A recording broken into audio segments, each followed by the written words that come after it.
Olá, hoje vou analisar alguns modelos de regressão e de classificação, né, para classificar a qualidade do vinho classificar a qualidade do vinho de forma sensorial com base em 11 entradas, né?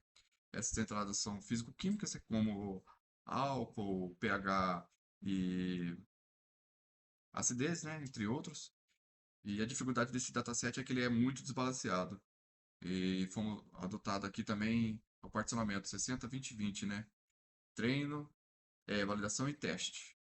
Eu já peço desculpa antecipadamente por não conseguir entregar o último exercício comparativo, né, onde compara todos os modelos, devido à complexidade do, dos exercícios e a curva de aprendizado. Mas eu procurei aprofundar no exercício específico, tá? Então, partindo para o primeiro aqui, modelo de classificação binária, onde foi selecionado os vinhos classe 1 com notas superiores e igual a 8 e classe 0 inferior.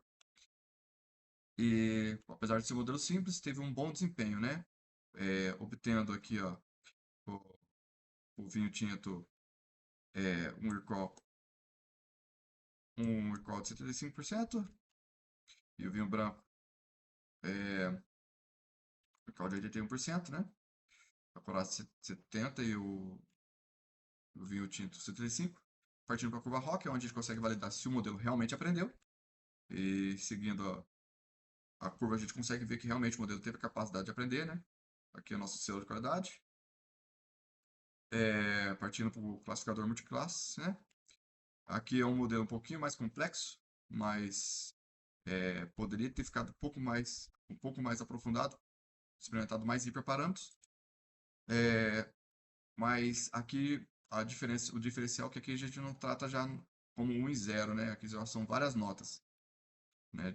No caso é de 1 a 10. E a gente percebe que as notas, a concentração das notas ficou entre 5, 6 e 7, né? A concentração das notas. Mas por ser relativamente complexo, ainda ficou legal, ficou razoável o resultado, né? 60% de acurácia pro vinho tinto e 53% para o vinho branco, onde a gente vê aqui também como é que foi o desempenho. Concentrou mais no centro, né? Uma nota 4 aqui acertou duas vezes só. Então, partindo para o próximo.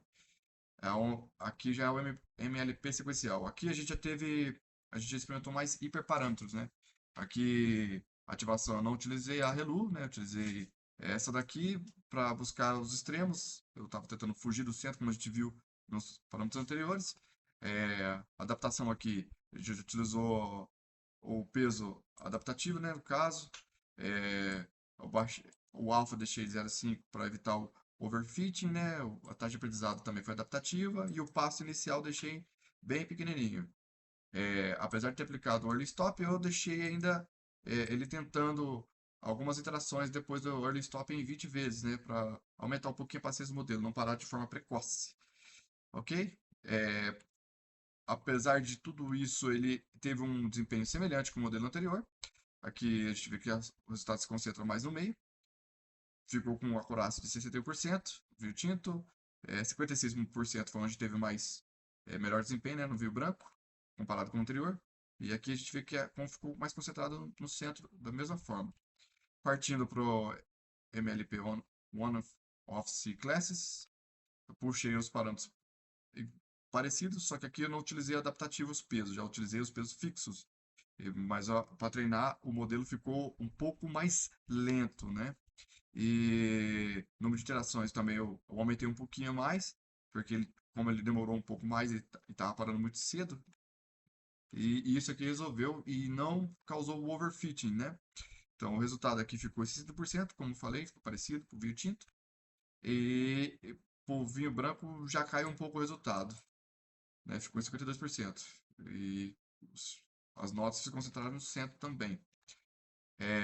Agora, para a regressão linear aqui, ele não performou muito bem, até porque esse é um dataset que não foi feito para esse tipo de regressão, né? Aonde aqui, para o vinho branco, que eu vou usar o erro médio absoluto que ficou em 50%, para o vinho tinto que ficou 58%, ficou bem ruim. Para modelo polinomial, ele já teve uma pequena melhora, 52% para o vinho branco e 56% para o vinho branco, né, 52% para o vinho tinto, e aqui para o MLP de regressão. Eu utilizei as três camadas, né, mais um no final que é um neurônio único. Utilizei o peso adaptativo também, né, o taxa de aprendizado adaptativa, aumentei um pouquinho a taxa, diminui um pouco mais a taxa de aprendizado e o passo inicial eu deixei pequeno também. E com isso, o erro absoluto ainda não ficou legal, ficou pior, na verdade, 50% para o vinho tinto e 56% para o vinho branco. Não consegui fazer comparação, como já tinha dito, e obrigado, tá?